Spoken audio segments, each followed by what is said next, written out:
चलो, आपको Akhilesh study centre पे स्वागत है। मैंने आज दो चरवरैखिक समीकरण का लास्ट क्लास में लेने जा रहा हूँ। इसमें लैंग्वेज बेस्ड क्वेश्चन होगा। तो पहला क्वेश्चन इसमें मैं लिया हूँ, यदि चक्रीय चतुर्भुज ABCD के एंगल A बराबर 2x + 4 डिग्री, एंगल B बराबर y + 3 डिग्री, एंगल C बराबर 2y + 10 डिग्री और D बराबर 4x - 5 डिग्री हो तो चारों कोणों के मान ज्ञात करिए। तो सबसे पहले हमको समझना पड़ेगा कि चक्रीय चतुर्भुज होता क्या है। तो चक्रीय चतुर्भुज का एक गुण होता है कि जो भी चक्रीय चतुर्भुज होगा उसका सम्मुख कोण का योग जो है 180 डिग्री होगा। तो सम्मुख कोण कौन कौन होगा? तो एंगल A, कोण A और कोण C, ये दोनों सम्मुख कोण होगा, यानी कि angle A plus angle C बराबर 180 डिग्री होगा। एंगल B और एंगल D, ये दोनों सम्मुख कोण होगा, यानी angle B plus angle D बराबर क्या होगा? 180 डिग्री होगा। ये इसका मतलब होता है। तो हम सॉल्यूशन में क्या लिखेंगे? हल में लिखेंगे दिया है, दिया नहीं लिखेंगे, क्या लिखेंगे कि हम जानते हैं,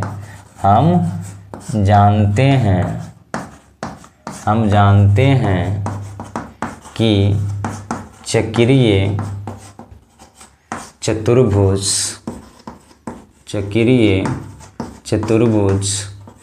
के सम्मुख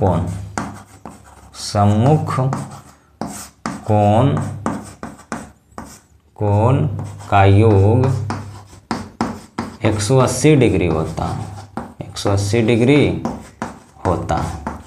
तो हम क्या बोलेंगे कि angle A plus angle C बराबर 180 डिग्री होगा। एंगल A का वैल्यू कितना है? 2x + 4 है। एंगल C का वैल्यू कितना है? 2y + 10 डिग्री है, बराबर 180 डिग्री है। अब थोड़ा सा मैं स्पीड में करने की कोशिश करता हूँ। 2x + 2y, यहाँ पर क्या हो जाएगा? 10 और 4 14, 14 इधर जोड़ में उधर जाएगा तो घटाव में, तो 180 - 14 हो जाएगा, यानी 2x + 2y। 10 में से 4 घटेगा 6, 7 में से 1 6, ये क्या हो गया आपका 1 हो जाएगा। यानी अब 2 कॉमन लेंगे तो x + y = यहाँ पर मैंने 2 कॉमन लिया तो यहाँ 166, 2 से काटेंगे 8 दूना 16, 2 तिया 6, यानी x + y = 83 डिग्री। ये समीकरण फर्स्ट हो गया। अब इसको मैंने समझाने के पर्पज़ से आपको बताया था कि क्या गुण होता है, इसको मैं इरेज कर रहा हूँ। अब आगे लिखेंगे कि angle B plus angle D, ये भी 180 डिग्री होगा। तो एंगल B का वैल्यू कितना है? y + 3 है। एंगल B का वैल्यू क्या है? एंगल B का जो वैल्यू है y + 3 है और एंगल D का वैल्यू कितना है? 4x - 5 है, बराबर 180 डिग्री होगा। यानी 4x + y, 3 में से 5 घट रहा है, यानी कि -2 बराबर 180 डिग्री। यानी 4x + y, माइनस में इधर जाएगा तो प्लस में, तो 180 + 2, यानी 4x + y बराबर 182 डिग्री। इसको मान लीजिए समीकरण 2। समीकरण 1 देखिए, x + y = 83 डिग्री। तो यहाँ y का कोफिशिएंट 1 है, यहाँ भी y का कोफिशिएंट 1 है गुणांक के। तो हम क्या करेंगे? 1 घटाव 2 भी करेंगे या 2 घटाव 1 कर लेंगे। तो हम चलिए हम लिख करता हूँ समीकरण 2 घटाव 1 से हम पाते हैं, 2 घटाव मेरा 1 क्या होगा? 4x + y = 182 degree. और ये कितना था? x + y = 83 डिग्री, यही ना होगा। आप क्या करेंगे? घटाएंगे। तो घटाएंगे तब पॉजिटिव वाला टर्म निगेटिव और निगेटिव वाला पॉजिटिव हो जाएगा, तो सब जगह पॉजिटिव, तो इसलिए निगेटिव। बाई कैंसिल हो गया, तो 4x में 1x घटेगा, यानी 3x बराबर 12 में से 3 9 हुआ। ये आपका क्या हो गया? 17, 17 में से 8 गया, यानी कि 9। तो 3 से काटेंगे तो कई बार में? 33 बार में, यानी कि x का वैल्यू क्या आ गया? 33। अब आप लोग को नहीं दिखेगा तो इसलिए मैं इरेज कर रहा हूँ, ठीक है। तो चलो मैं नेक्स्ट स्लाइड में इस साइड लिख देता हूँ। तो x बराबर क्या आ गया 33। अब x बराबर 33 आ गया तो आप समीकरण 1 में भी वैल्यू रख सकते हैं या 2 में भी रख सकते हैं। तो लिख सकते हैं कि समीकरण x बराबर 33 समीकरण 1 में रखने पर, समीकरण 1 में रखने पर, तो समीकरण 1 कितना था, x प्लस वाई बराबर 83 डिग्री। तो x का वैल्यू आ गया 33 डिग्री प्लस वाई बराबर 83 डिग्री। अब घटेगा तो 33 जोड़ में तो घटाव में जाएगा, तो 3 में, तो यानी कि 83 माइनस 33 हो जाएगा, यानी वाई बराबर क्या हो जाएगा 50 डिग्री। 3 में से 3 0, 3 में से 8 में से 3 5, यानी 50 डिग्री। तो x का भी वैल्यू मुझे मिल गया 50 डिग्री। अब वाई का भी वैल्यू मुझे 50 डिग्री मिल गया। x का वैल्यू कितना मिल गया 33 डिग्री। तो कह रहा है चारों कोण का माप ज्ञात करें। तो आप लोग स्क्रीनशॉट ले लीजिए। अब मैं इसको इरेज कर रहा हूँ। अब मेरा आंसर ये सब नहीं हुआ, ऐसा आपका सोल्यूशन हुआ। अब आंसर निकलेगा, ये सब मैं मिटा रहा हूँ, नेक्स्ट स्लाइड में लिख रहा हूँ। अब मैं क्या करूँगा, मुझे यही वैल्यू जानना था, x का वैल्यू कितना। तो क्या हो जाएगा, एंगल a बराबर पूछ रहा चारों कोण का। तो एंगल क्या a बराबर कितना था 2x प्लस 4 डिग्री। तो x का वैल्यू कितना आ गया 33 डिग्री प्लस 4, यानी कितना 33 गुना 66 और 4 70 डिग्री। a का वैल्यू 70 आ गया। b का वैल्यू कितना था 22 प्लस 3 डिग्री। तो 22 का वैल्यू कितना था 50 प्लस 3 डिग्री, यानी कितना 53 डिग्री आ गया किसका वैल्यू, b का वैल्यू। अब तीसरा कौन c था, तो c का वैल्यू था 2y प्लस 10 डिग्री। तो यानी y का वैल्यू कितना 50, तो 2 गुना 50 प्लस 10, यानी 50 गुना 100 और 10 110 डिग्री। एंगल c का वैल्यू हो गया। एंगल d का भी वैल्यू निकालना। तो एंगल d का वैल्यू क्या 4x माइनस 5 डिग्री। तो यानी 4x, तो 4 गुना 33 माइनस 5, तो 33 गुना 4 कितना होगा 132। 3 चौका 12 2, बाकी 1, 3 चौका 12 1 13 माइनस 5, यानी कितना 127 डिग्री। तब हमारा आंसर क्या हो जाएगा प्रत्येक कोण 70 डिग्री, 53 डिग्री, 110 डिग्री, 127 डिग्री। ये हमारा चारों कोण का क्या हो जाएगा माप हो जाएगा। चलिए आगे बढ़ते हैं नेक्स्ट क्वेश्चन में। क्वेश्चन की ओर आगे बढ़ते हैं। क्वेश्चन नंबर 2 है, जब एक आयत की लंबाई 5 मीटर घटा दी जाती है और चौड़ाई 3 मीटर बढ़ा दी जाती है, तब उसका क्षेत्रफल 8 मीटर स्क्वायर कम जाता है। यदि हम उसकी लंबाई 3 मीटर और चौड़ाई 2 मीटर बढ़ा दें, तब उसका क्षेत्रफल 74 मीटर स्क्वायर बढ़ जाता। तो आयत की लंबाई तथा चौड़ाई ज्ञात करें। तो क्वेश्चन लैंग्वेज बेस्ड वाला। तब मुझे ना तो लंबाई मालूम है ना तो चौड़ाई मालूम है। तो हाल में लिखेंगे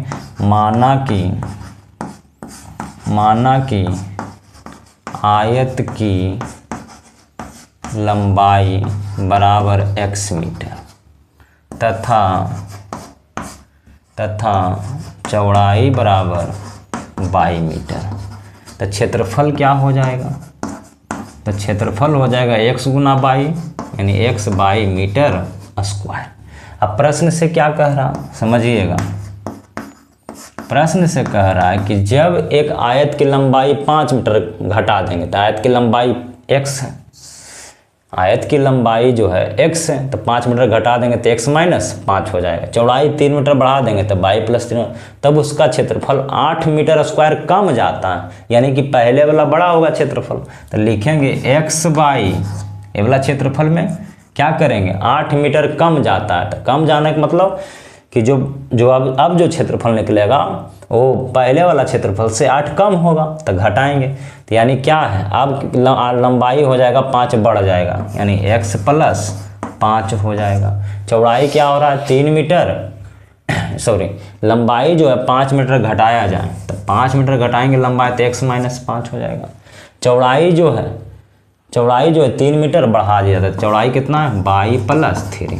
तब क्षेत्रफल में क्या परिवर्तन होता है 8 मीटर स्क्वायर कम जाता है, इतना बराबर होगा ये समझना। तो x बाई, अब इसको कैलकुलेट करेंगे माइनस ब्रैकेट में देके गुना करेंगे x Guna by x by x Guna 3 3x minus 5 Guna by minus 5 by minus 5 Guna 3 minus 15 बराबर 8 मीटर। अब यूनिट नहीं लिख रहे हैं, ठीक है, लास्ट में लिखेंगे 8 लिखते हैं सिर्फ आगे एक्स बाई माइनस से गुना करेंगे तो minus into plus minus, minus into plus minus, minus into minus plus, minus into minus plus 15 बराबर 8। X by positive x by negative cancel हो गया, क्या यहाँ बचा माइनस का 3x प्लस 5 बाई 8 इधर है 15 इधर जोड़ में, तो घटाव में जाएंगे तो 8 माइनस 15 हो जाएगा, तो यानी कि माइनस का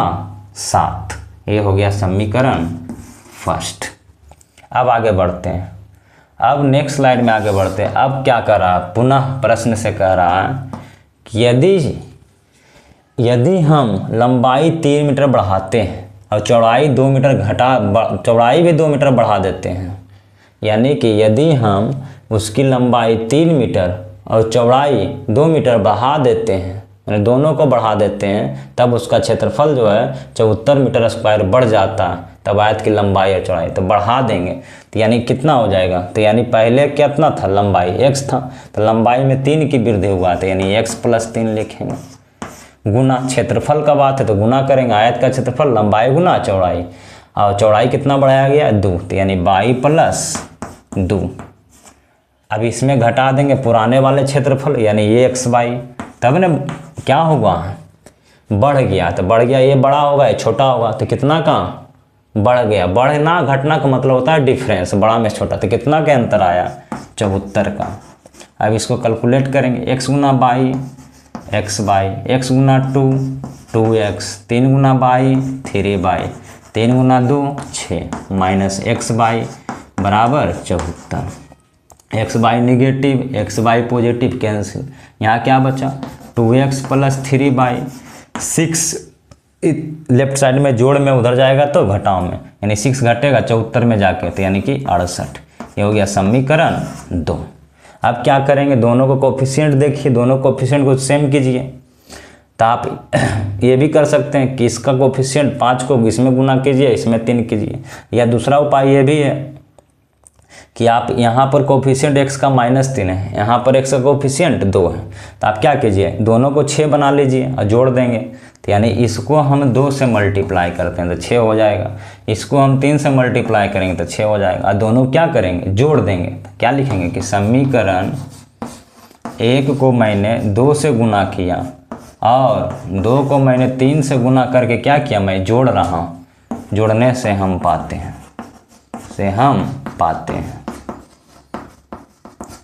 अब क्या हो जाएगा जोड़ेंगे तो यानी कि 1 को 2 से गुना करेंगे तो 3 दूना 6x, 5 दूना 10 बाई 7 दूना 14, लेकिन -14।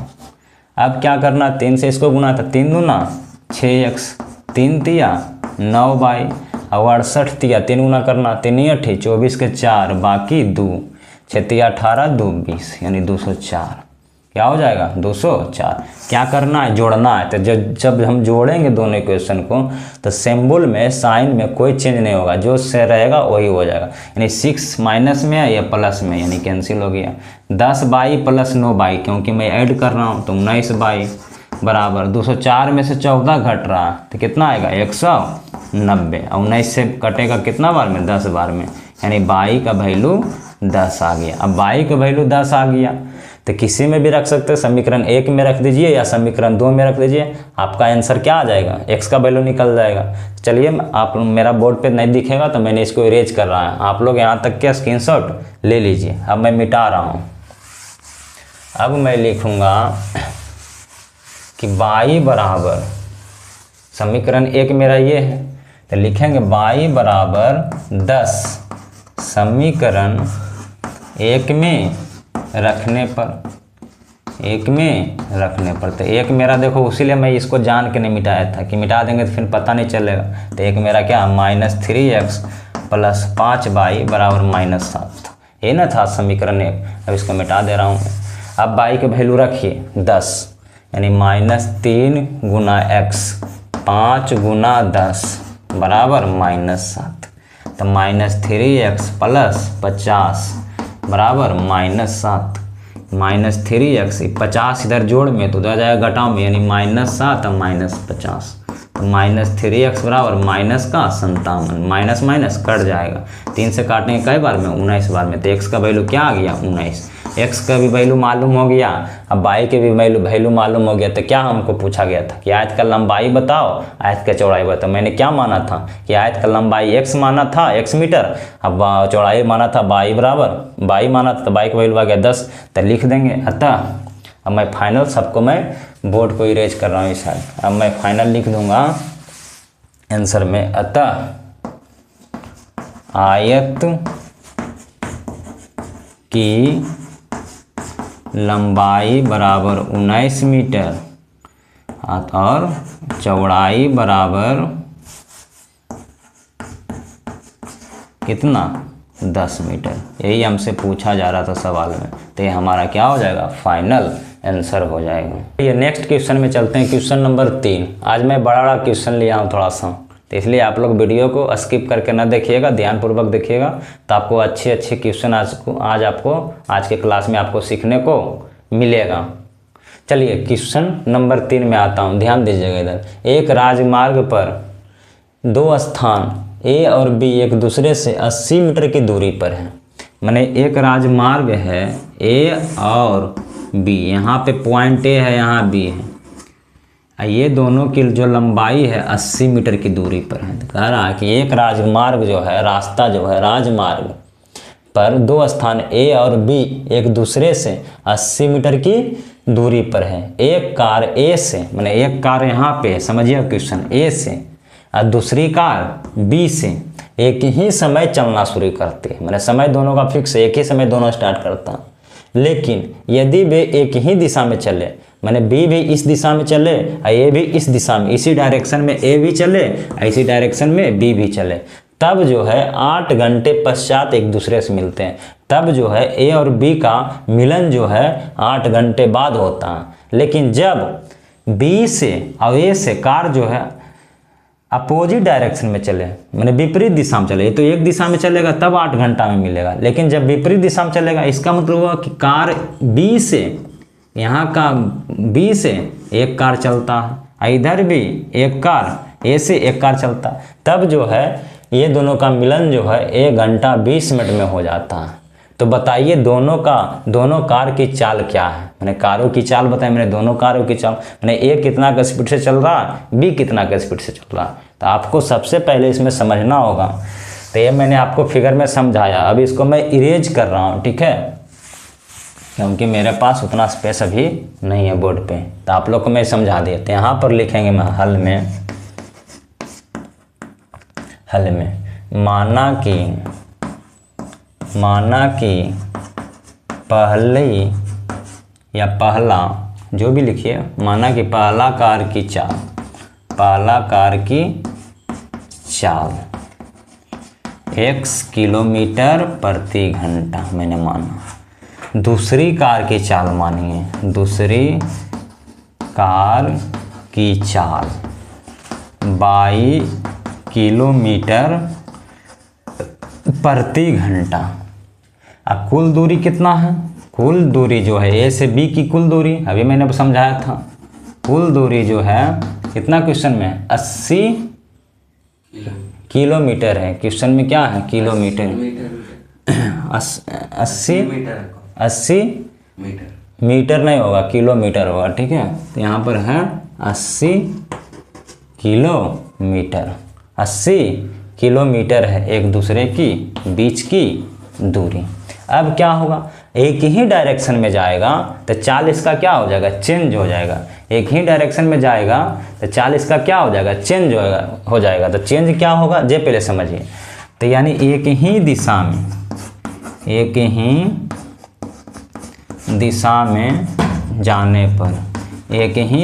जाने पर क्या होगा, सापेक्षिक चाल हो जाएगा। सापेक्षिक चाल क्या हो जाएगा, जब एक दिशा में जाएगा, माने ए भी इधर जाएगा बी भी इधर जाएगा, तो जब एक ही दिशा में जाएगा तो स्पीड जो है घट जाता है। सापेक्षिक चाल क्या हो जाएगा, x माइनस 22 किलोमीटर प्रति घंटा हो जाएगा। जब विपरीत दिशा में जाएगा, जब दोनों कार विपरीत दिशा में चलेगा, यानी जब विपरीत दिशा में जाने पर, विपरीत दिशा में जाने पर सापेक्षिक चाल क्या हो जाएगा, सापेक्षिक चाल हो जाएगा, जुड़ जाएगा। विपरीत दिशा में चलेगा तो जुड़ जाएगा, यानी कि x प्लस वाई किलोमीटर प्रति घंटा, ये आपका हो जाएगा। अब प्रश्न से चलिए, प्रश्न क्या कह रहा कि जब मैं विपरीत दिशा में, जब एक ही दिशा में जाता हूँ, जब कार एक से तथा दूसरी कार बी से एक ही समय चलना शुरू करता है, यदि वे एक ही दिशा में चलते तो 8 घंटे के बाद मिलते हैं। तो यानी कि चाल बराबर क्या होता है, दूरी बटा समय, चाल बराबर दूरी बटा समय। तो दूरी कितना है मेरा, 80 है, तो यानी कि 80 किलोमीटर। और समय कितना कह रहा, 8 घंटा लगता है, समय कितना लगता है, 8 घंटा। लेकिन हमारा क्या है, चाल कितना है, तो जा रहे हैं एक ही दिशा में जाएंगे, तो एक ही दिशा में जाएंगे तो क्या हो जाएगा चाल देखो मैंने लिख दिया कि x माइनस वाई किलोमीटर प्रति घंटा से जाने पे कितना समय लग रहा, 8 घंटे लग रहा है, आपको दिख रहा होगा 8 घंटे लग रहा है। तो यूनिट सब क्या हो जाएगा, कट जाएगा, किलोमीटर से या आवर ऊपर जाएगा तो इससे ही कट जाएगा आवर। यानी कि समीकरण जो मेरा बनेगा 80/x माइनस वाई बराबर है 8। अब 8 से भी इसको 10 बार में कटा ही लीजिए, ऊपर काट सकते हैं। तो यानी कि यहाँ पर 1 बचा, तो यानी x माइनस वाई बराबर 10, ये हमारा समीकरण 1 डेवलप हुआ। अब पुनः फिर क्या कह रहा कि जब मैं विपरीत दिशा में जाता हूँ, मैंने 80 किलोमीटर ही चलेगा, लेकिन विपरीत दिशा में जाएगा तो क्या हो जाएगा, स्पीड इसका क्या हो जाएगा, सापेक्षिक चाल x प्लस वाई हो जाएगा, यानी x प्लस वाई किलोमीटर प्रति घंटा। तब इसको कितना समय लगता, देखिए एक दिया घंटा और फिर मिनट मिला के दिया, तो हमको 1 घंटा 20 मिनट को घंटा में लिखना पड़ेगा, क्योंकि मेरा जो यहाँ पर चाल जो है किलोमीटर प्रति घंटा में, किलोमीटर प्रति घंटा में है। तो यानी कि 1 घंटा 20 मिनट को क्या लिखेंगे, पहले आप समझ लीजिए, 1 घंटा प्लस 20 मिनट, 20 मिनट को हम घंटा में बदल लेंगे तो 20 से भागा दे देंगे, यानी 20 से कम 20, 20 या 60, यानी 1 प्लस 1/3, यानी 3 एकम 3 1 4/3। तो यहाँ पर मैं 4/3 लिखूंगा। आया बात समझते, मैंने आपको समझा चुका हूँ। आगे इसको मैं मिटा रहा हूँ। अब क्या करेंगे कि यहाँ पर भी आवर हो जाएगा, तो आवर नीचे से ऊपर जाएगा तो ऊपर तो कट ही जाएगा, कट जाएगा, किलोमीटर से किलोमीटर सभी यूनिट कट जाएगा। अब गुना करेंगे तो 4 से देखो 20 बार में ही कट रहा, ऊपर आप काट सकते हैं, यानी कि x प्लस वाई से गुना करेंगे तो x प्लस वाई बराबर 20 या 60। ये हो गया समीकरण 2, समीकरण 2। अब इधर वाले चीज़ों को मैं क्या कर रहा हूँ, मिटा रहा हूँ, क्योंकि मुझे लिखना है। आप लोग स्क्रीनशॉट ले लिए होंगे। आगे बढ़ता हूँ। अब क्या करेंगे कि समीकरण 1 और समीकरण 2, देखिए दोनों का कोएफिशिएंट सेम है तो आप घटा भी सकते हैं। तो लिखेंगे कि समीकरण 1 घटाव 2 से हम पाते हैं, तो ये कितना है मेरा, 1 है हमारा x माइनस वाई बराबर 10, x प्लस वाई बराबर 60 है 2। घटाना, घटाएंगे तो क्या होगा, पॉजिटिव वाला नेगेटिव, नेगेटिव वाला पॉजिटिव। यहाँ सब नीचे में जो है समीकरण 2 जो है पॉजिटिव है तो इसलिए नेगेटिव हो गया। तो यानी कि क्या हो गया, x कट गया, माइनस बाई या माइनस बाई तो -2 बाई, 10 में से 60 घट रहा है, यानी कि माइनस का 50, माइनस से माइनस कैंसिल, 2 से कई बार में 25 बार में, यानी बाई बराबर क्या आया 25। अब बाई के वैल्यू आप किसी में भी रख दीजिएगा तो x का मान निकल जाएगा। तो यहाँ पर लिखेंगे बाई बराबर 25 समीकरण 1 में रखने पर, 1 में रखने पर, तो 1 हमारा कितना है, 1 हमारा है x माइनस वाई बराबर 10। अब इसको भी मैं मिटा रहा हूँ क्योंकि मुझे लिखने में थोड़ा दिक्कत हो रहा है। चलिए आगे, तो x माइनस 10 था समीकरण 1, अब यहाँ पे रख दीजिए, तो x माइनस वाई का वैल्यू 25 बराबर 10, यानी x बराबर माइनस में तो उधर जाएगा तो प्लस में, यानी 10 प्लस 25 यानी x बराबर 35। तो हमें ये आंसर नहीं है, 35 और 10 देना। x का भी वैल्यू मुझे मालूम हो गया, अब y की भी वैल्यू मालूम हो गया। तो पूछ रहा कारों की चाल, तो मैंने फर्स्ट कार यानी पहला कार की चाल मैंने x माना था, तो यहाँ लिखेंगे पहला कार की चाल, पहला कार की चाल मैंने x माना था, क्योंकि मैं मिटा दिया हूँ इसलिए आप लोग को नहीं दिख रहा होगा, शुरू से देखिएगा तो आपको दिखेगा। यानी 35 किलोमीटर प्रति घंटा। दूसरी कार की चाल मैंने क्या माना था, y माना था, तो y की भी वैल्यू आ चुका है। दूसरी कार की चाल, तो दूसरी कार की चाल कितना है, 25 आया y की वैल्यू, तो यानी 25 किलोमीटर प्रति घंटा। ये हमारा क्या हो जाएगा, परफेक्ट आंसर हो जाएगा।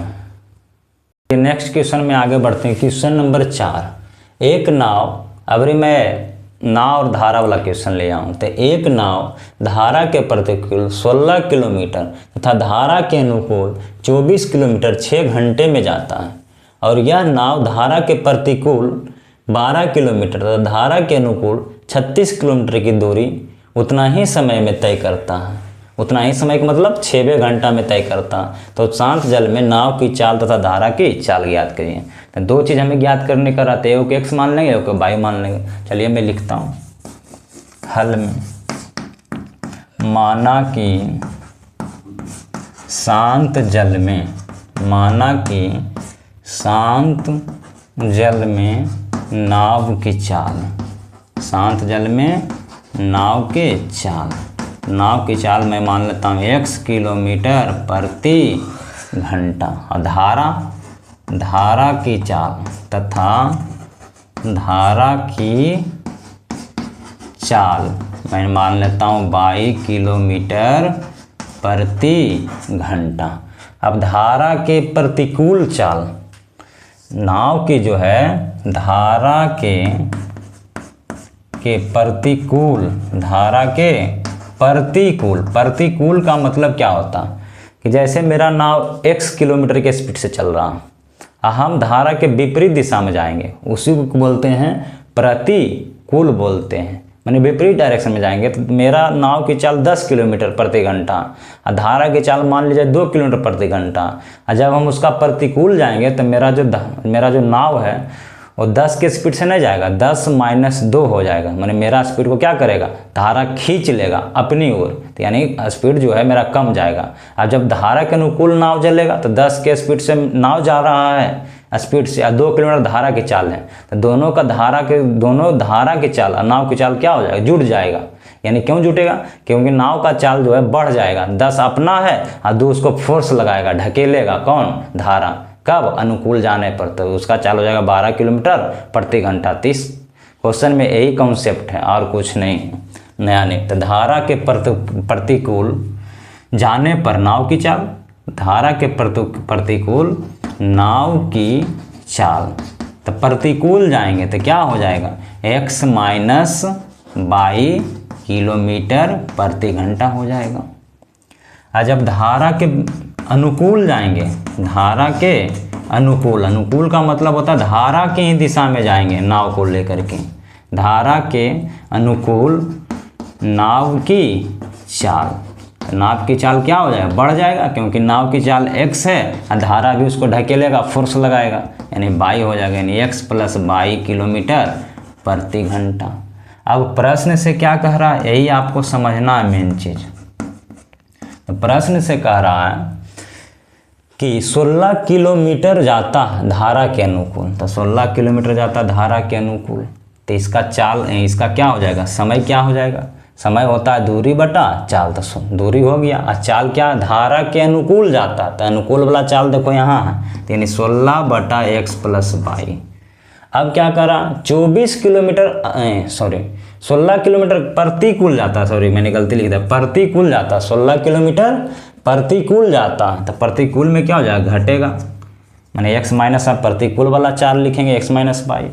और 24 किलोमीटर अनुकूल जाता है, तो अनुकूल का चाल कितना है, x + y। तो ये हो गया क्या चीज़, दूरी बटा चाल, ये भी दूरी बटा चाल, तो इस दोनों क्या होगा, जुट जाएगा, तो जुट जाएगा तो टोटल उसी बता रहा है कि 6 घंटा इसको क्या लगा, टाइम लगा। ये आपका हो जाएगा समीकरण 1 मान लीजिए, या न भी मान सकते, आगे हम बताएंगे आपको। अब दूसरा इक्वेशन क्या कह रहा है, यह नाव धारा के प्रतिकूल 12 किलोमीटर, अब कह रहा है धारा के प्रतिकूल जाना तो धारा के प्रतिकूल चलिएगा 12 किलोमीटर, तो 12/x - 22 इतना समय लगेगा। धारा के अनुकूल जाइएगा 36 किलोमीटर, तो यानी कि अब दूरी बटा चाल, तब इतना समय लगेगा। दोनों मिला के कह रहा है कि उतना ही समय लगा था जितना पहले प्रोसेस में लगा था। 16 किलोमीटर प्रतिकूल और 24 किलोमीटर अनुकूल जाने में 6 घंटा। आप भी ये प्रोसेस भी हुआ तब पर भी आपको कह रहा 6 घंटा लगा। यहाँ तो कोई दिक्कत। अब इसको हमें क्या करना, हल करना सबसे पहला मेरा काम है। अब इसको हल करने में दिख रहे हैं 2 चर और रैखिक समीकरण भी आ गया डिजिट में। तो आप लोग इसको क्या कीजिए, लेट कर लीजिए, मान लीजिए। तो मानेंगे क्या चीज़ जो पहले समझिएगा। अब मान के बनाइएगा इसको थोड़ा सा भी, तो आपको क्वेश्चन आसान हो जाएगा। इसको आप गुना भागा करके कटाने कुटाने लगेगा तो आप क्या हो जाएगा, वजरा जाइएगा पूरा। आपको प्रोसेस बहुत ऐसा आ जाएगा कि आप लास्ट में कैलकुलेशन छोड़ के भाग जाएंगे। तो आपको मैं आसान मेथड से कैलकुलेशन बता रहा हूँ, थोड़ा सा लॉन्ग होगा इसलिए वीडियो थोड़ा इत्मीनान से देखिएगा। तो माना कि 1/x - y को मैं u मान लेता हूँ, तथा कौमा 1/x + y को मैं भी मान लेता हूँ।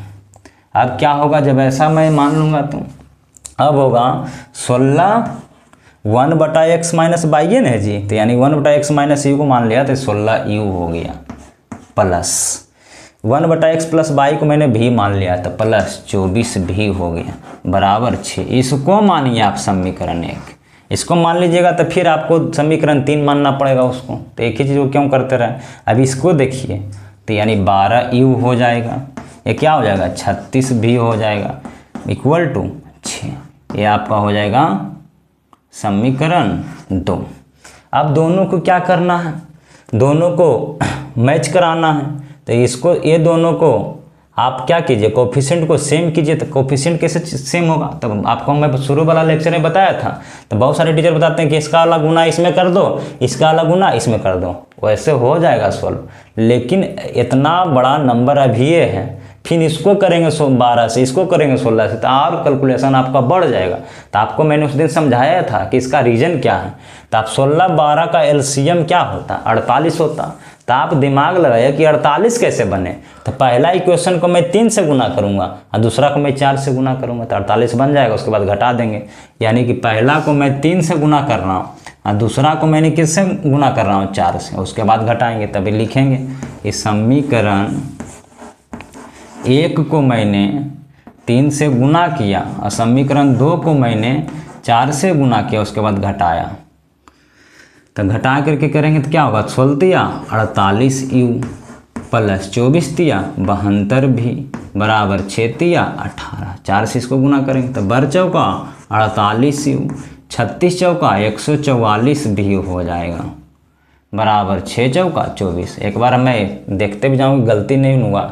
16 48 मिला लेता हूँ, 24 72 6 18। 4 से गुना करेंगे, बर चौका 48, 36 चौका 144 और 6 चौका 24। घटाएंगे तो क्या हो जाएगा, निगेटिव हो जाएगा क्योंकि सब पॉजिटिव टर्म है तो कैंसिल हो जाएगा। 72 में से 144 घटेगा यानी कि माइनस का 72 भी बराबर। अब यहाँ पर क्या हो रहा, 18 में से 24 घट रहा यानी कि -6। तो माइनस माइनस कट जाएगा तो भी बराबर क्या आ जाएगा 6/72। 6/72 का मतलब 6 कम 6 12 छक 72, यानी भी का वैल्यू 1/12 आ गया। अब भी का जैसी वैल्यू 1/12 आ गया, आप किस में रख दीजिए समीकरण। अब इसको मैं इधर में मैं मिटा रहा हूँ। भी का वैल्यू 1/12 आ गया। भी का वैल्यू समीकरण 1 में भी रख सकते हैं, समीकरण 2 में भी रख सकते हैं। तो चलो हमको रखना आसान, किसी में भी रख दीजिए कोई दिक्कत नहीं। तो चलो मैं इधर वाले लाइन को मैं मिटा रहा हूँ, तो आप लोग स्क्रीनशॉट ले लीजिए, मैं साइड हो रहा हूँ, ठीक है, क्योंकि मैं इसको मिटाने जा रहा हूँ। चलो मैं मिटा देता हूँ।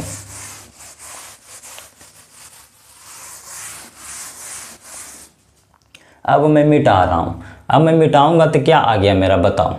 भी का वैल्यू तब लिखेंगे कि भी बराबर 1/12 समीकरण 1 में रखने पर, समीकरण 1 में रखने पर। तो समीकरण 1 में रखने पर क्या आएगा बताओ। समीकरण 1 कितना था, 16u प्लस 24 भी बराबर 6 था।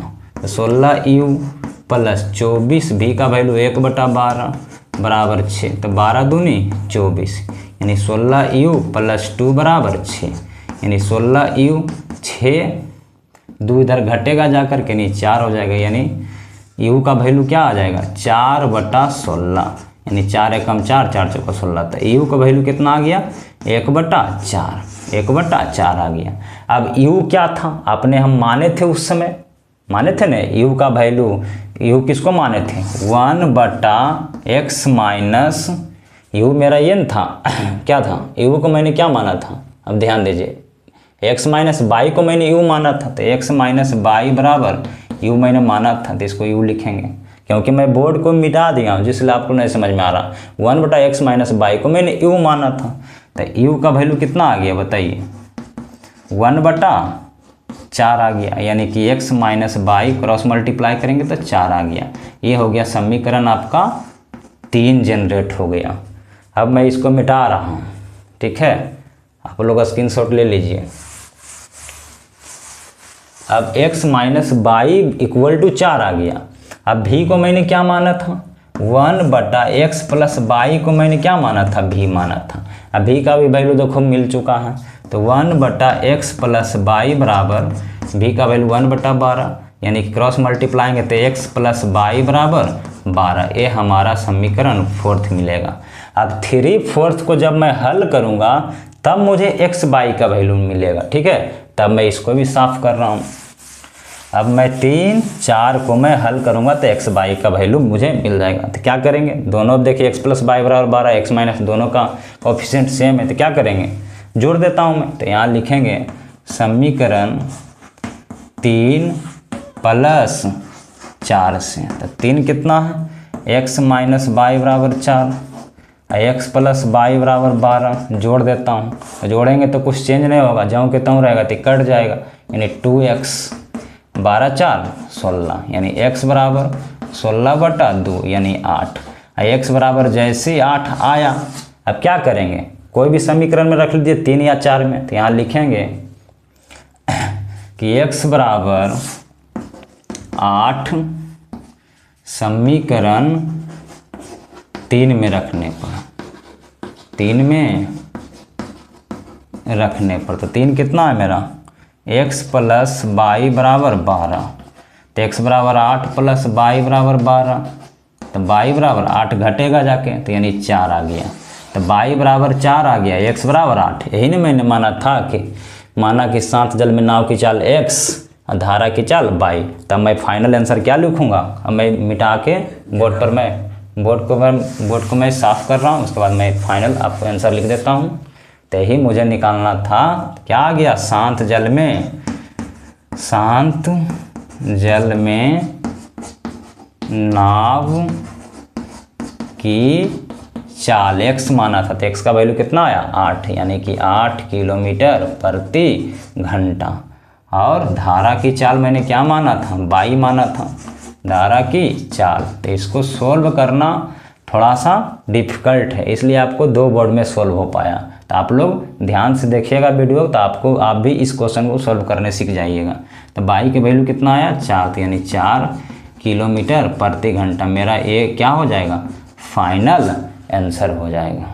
चलिए नेक्स्ट क्वेश्चन में की ओर बढ़ते हैं, फैन बंद करो ना। नेक्स्ट क्वेश्चन की ओर बढ़ते हैं। नेक्स्ट क्वेश्चन क्या कह रहा है एक आदमी 370 किलोमीटर की यात्रा आंशिक रूप से ट्रेन से और आंशिक रूप से कार से करता, यदि वह 250 किलोमीटर ट्रेन से तथा शेष कार से करता है तो उसे 4 घंटा लगता है, किंतु यदि वह 130 किलोमीटर ट्रेन से तथा शेष कार से करता तब उसे 18 मिनट जो है पहले की तुलना में समय ज़्यादा लगता है। तब ट्रेन और कार की चाल ज्ञात कीजिए। पहले 4 घंटा लग रहा था, अब कितना 18 मिनट अधिक लग रहा। ट्रेन और कार की चाल पूछ रहा, मैंने दोनों में किसी का मुझे चाल मालूम नहीं है, दोनों का चाल को क्या करेंगे मान लेंगे। तो चलिए मैं मानता हूँ हल में, माना कि ट्रेन की चाल x किलोमीटर प्रति घंटा तथा कार की चाल कार की चाल बाई किलोमीटर प्रति घंटा, बाई किलोमीटर प्रति घंटा। अब क्या कहता प्रश्न से, समझिएगा। प्रश्न से कह रहा है कि यदि वो 250 किलोमीटर ट्रेन से चलता, तो यानी 250 किलोमीटर ट्रेन से, तो बाकी कितना बच गया? टोटल है 370, तो बाकी कितना बचा? 120 बचा। तो 120 किससे जाएगा? कार से। तो ट्रेन का स्पीड कितना है? x है। कार की स्पीड कितना है? बाई। तब इसको समय लगता है कितना? 4 घंटा। अभी इसको मानिए नहीं समीकरण है, कभी रहने दीजिए आगे। अब दूसरा क्या कह रहा है, आगे पढ़िए। तथा शेष कार से करता है तो उसे 4 घंटे लगता है, किंतु यदि वह 130 किलोमीटर ट्रेन से करता, अब ट्रेन से 130 करेगा और टोटल दूरी कितना है? 370, तो यानी 240 इससे करना पड़ेगा, तब ना होगा। 0 0 0 प्लस 0 0, 4 3 7 2 1 3। तो लेकिन ट्रेन का स्पीड x है, कार का स्पीड कितना? बाई। ये दोनों जब मिल जाएगा तो 18 मिनट अधिक लगता है। तो यहाँ 18 लिख दिया तो आपका क्या हो जाएगा? रॉन्ग हो जाएगा, गलत हो जाएगा। 18 मिनट अधिक लगता है, यानी कि पहले 4 घंटा लग रहा था, उसके साथ साथ 18 मिनट अधिक। मिनट में तो 4 18 लिख दिए तब पर भी गलत है। ये घंटा में समय है, क्योंकि मेरा स्पीड किस में? किलोमीटर घंटा में, तो समय भी मुझे घंटा में चाहिए। तो ये तो 4 घंटा है ही, 18 मिनट को हमें घंटा में चेंज करना पड़ेगा। तो 60 से डिवाइड करेंगे, 6 तिया 18, 6 दहें के 60, यानी 10 चौका 40 और 3 43, यानी क्या आ जाएगा? 43/10। यहाँ तक कोई दिक्कत है? अब इसको मैं मिटा रहा हूँ, मैं समझाने के लिए लिखा था आगे। अब यहाँ पर भी वही कंडीशन जो क्वेश्चन नंबर 4 बता रहे थे, माने थे, तो यहाँ पर भी क्या करेंगे? 1/x को मैं u मान लूँगा, अब बाई को क्या मान लूँगा? 1/बाई को भी मान लूँगा, माना कि यहाँ लिख देंगे, मान लिया। तब मेरा समीकरण क्या डेवलप हो जाएगा? ये ध्यान दीजिएगा। तब मेरा समीकरण जो डेवलप हो जाएगा 250 कवची u प्लस 120 बाई, मैंने माना 1/बाई को मैंने भी माना, तो भी बराबर 4। ये क्या हो गया? 130 u प्लस यहाँ पर कितना? 120 नहीं, 120 भी, 250 u प्लस हुआ 120 भी बराबर 4। 130/x है, 130 u हो जाएगा, क्योंकि 1/x को मैंने u मान लिया, प्लस 1/बाई को मैंने भी मान लिया, तो 240 भी बराबर 43/10। अब इसको मान लिए समीकरण 1 और इसको मानिए समीकरण 2। यहाँ पर 240 है, ठीक है। अब हमको दोनों को क्या कराना? सेम करना। तो देखो, इसको सेम करने जाओगे तो बहुत ज़्यादा से गुना करना पड़ेगा। भी वाला टर्म को देखिए, यहाँ पर गुना में 240 है, यहाँ पर गुना में 120 है, दोनों को सेम करना। तो 120 और 240 का लसाअ कितना होता है? 240 होता। तो 240 सेकेंड वाला तो है ही है, इसको ना 240 बनाना पड़ेगा। तो सिर्फ हमको 1 ही को मल्टीप्लाई करना होगा 2 से। तो यानी कि लिखेंगे कि समीकरण 1 को मैंने 2 से क्या किया? गुना किया। समीकरण 2 को कर भी सकते, कोई कहेगा सर 1 से कर दीजिए, तो 1 से करो या ना करो, चलो लिखने का शौक ज़्यादा है तो मैंने 1 से कर दिया, से हम पाते हैं। तो 1 कितना है? 2 से गुना करेंगे तो क्या हो जाएगा? 500 u। 2 से गुना करेंगे तो 240 भी बराबर 8। ये तो इसको तुम गुना नहीं हुआ, 130 u प्लस 240, पता नहीं 0 0 क्यों छूट रहा बार बार, 240 भी, इसको तो मैंने गुना ही नहीं किया, 43/10 घटाएंगे तो कट जाएगा, यानी 500 में 130 घटेगा। तो 500 में 130 घटेगा तो कितना आएगा? 370, 30 400 1 500, 370 u बराबर 8 में से 43/10 घटाएंगे, तो घटा लीजिए आप रफ में, यानी 10 गुना 8 80, 80 में से 43 घटेगा यानी 37, यानी 37/10 आएगा। यू का मान निकाल लीजिए, तो 37/10 गुना में है तो कहाँ जाएगा? ये भागा में जाएगा, यानी 370, 37 से 10 बार में, यानी यू का वैल्यू क्या आया? 1/100। क्या आ गया 1/100। अब क्या करेंगे, u का वैल्यू 1/100 आ गया। अब u का वैल्यू समीकरण 1 में रख लीजिए या तो 2 में रख लीजिए। तो चलो मैं रखता हूँ, इधर वाला स्लाइड में मिटा रहा हूँ, ठीक है। चलिए इसको मैं मिटा रहा हूँ। अब क्या करेंगे, u बराबर 1/100, u बराबर 1/100 समीकरण 1 में रखने पर, 1 में रखने पर तो एक कितना है 250 u प्लस 120 भी बराबर 4। u का वैल्यू रखे तो 250 गुना 1/100 प्लस 120 भी बराबर 4। कट रहा है 50 से 2 बार में, 50 से 5 बार में, यानी 5/2, यानी 120 भी बराबर 4 माइनस 5/2 जोड़ में तो इधर जाएगा घटाओ में, यानी क्या हो जाएगा 120 भी बराबर 4 दूना 8, 8 में से 5 घटेगा, यानी कि 4 दूना 8, 8 में से 5 घटेगा 3/2।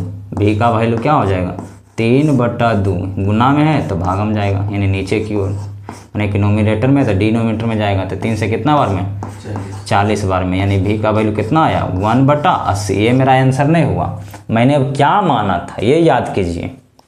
मैंने माना था, मैं तो बोर्ड पे मिटा दिया हूँ, आप लोग लिखे होंगे तो देखे होंगे। मैंने माना था 1/x बराबर, यही ना मैंने माना था u को, और u का वैल्यू देखो मैं जान गया हूँ 1/100। अब क्रॉस मल्टीप्लाई करेंगे तो x का वैल्यू 100 आ जाएगा, यही ना मैंने माना था। x का वैल्यू 100 आ गया। भी का भी वैल्यू निकल चुका है। तो भी को मैंने क्या माना था, भी किसको माना था ये ध्यान दीजिए। तो भी मैंने माना था 1/22 बराबर मैंने क्या माना था, भी माना था। तो भी का भी वैल्यू आ चुका है 1/80। तो इसको भी क्रॉस गुना करेंगे तो 22 का वैल्यू नहीं निकल जाएगा 80। यही हमारा क्या हो जाएगा आंसर नहीं होगा। अब लिखेंगे क्या चीज़, अतः फाइनल लिख देंगे, अतः ट्रेन की चाल जो है कितना, ट्रेन की चाल मैंने x माना था तो x का वैल्यू देखो आ चुका है, यानी लिखेंगे 100 किलोमीटर प्रति घंटा। और कार की चाल मैंने क्या माना था 22 किलोमीटर, नहीं सॉरी, हाँ चाल के, कार की चाल मैंने क्या माना था, कार की मैंने चाल माना था 22 किलोमीटर प्रति घंटा। तो 22 मैंने कितना निकाला 80, तो यानी क्या लिखेंगे 80 किलोमीटर प्रति घंटा। तो घंटा ये हमारा आंसर हो जाएगा। तो चलो मैंने 5 क्वेश्चन इस वीडियो में बताया। जो भी 5 क्वेश्चन था वो सब लैंग्वेज बेस्ड था। कौन कौन टाइप का, मैं कुछ ज्योमेट्री वाला भी लैंग्वेज बेस्ड क्वेश्चन था, चक्रीय चतुर्भुज से रिलेटेड मैंने बताया, नाव धारा से संबंधित आपको प्रश्न मैंने बताया, उसके बाद ट्रेन वाला क्वेश्चन बताया, उसके बाद समय और दूरी का चैप्टर था, समय और दूरी से जो बर्ड प्रॉब्लम वाला क्वेश्चन था, राजमार्ग वाला वो बताया। तो इस क्वेश्चन में जितना भी 5 क्वेश्चन मैंने बताया वो आपके लिए बहुत इंपॉर्टेंट क्वेश्चन है। ये 5 क्वेश्चन आप सीख जाते हैं, आपको बनाने के लिए आ जाता, तो समझिए कि आप थोड़ा सा मैथ्स में आपको भी पकड़ हो गया, क्योंकि 5 क्वेश्चन था, रटने वाला क्वेश्चन नहीं था 5 क्वेश्चन। 5 क्वेश्चन जो है समझने वाला क्वेश्चन था। तो मेरे द्वारा 2 चर वाले रैखिक समीकरण पूरी तरह से क्या हो गया, समाप्त हो चुका है।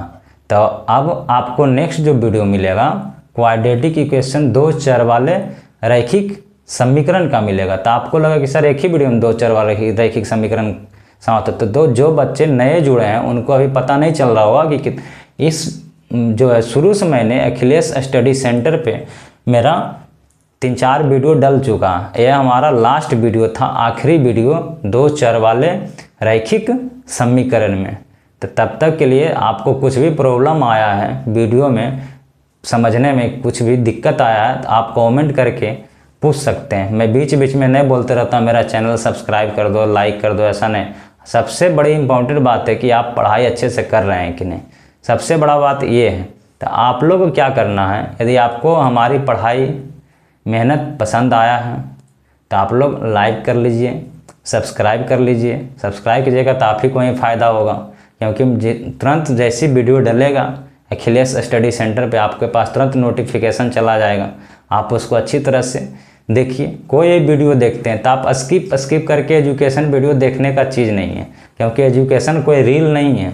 एजुकेशन जो है आपको मेहनत करना पड़ेगा, तभी आपको पढ़ाई समझ में आएगा। आप सोचेंगे कि स्किप करके वीडियो देखेंगे पढ़ाई समझ में आ जाएगा, तो बिल्कुल नहीं समझ में आएगा। रील आप स्किप करके देखेगा तो वो भले आपको समझ में आएगा। ये रील नहीं है, ये क्या है, पढ़ाई है। तो पढ़ाई को आपको मेहनत करना ही पड़ेगा। तो इस वीडियो में मेरा और थोड़ा सा लॉन्ग हो रहा था, इसलिए मैंने लास्ट में 5 ही क्वेश्चन कराया। बाकी बातें नेक्स्ट क्लास करेंगे। तब तक के लिए जय हिंद, जय भारत। और अच्छा लगा तो लाइक सब्सक्राइब कर लीजिए।